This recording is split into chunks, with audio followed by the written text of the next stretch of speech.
Ľudia hovoria, že peniaze vás nerobia šťastnými, ale ja vám poviem, že je to kravina, pretože peniaze vás robia extrémne šťastnými. Príliš veľa ľudí hovorí, že peniaze nie sú dôležité, že peniaze vás nerobia šťastnými, ale to pretože žiadne nemajú.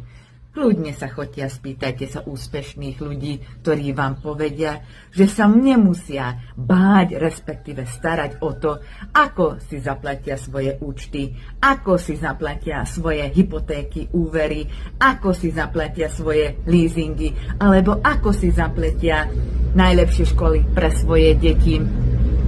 Peniaze vám dávajú možnosti.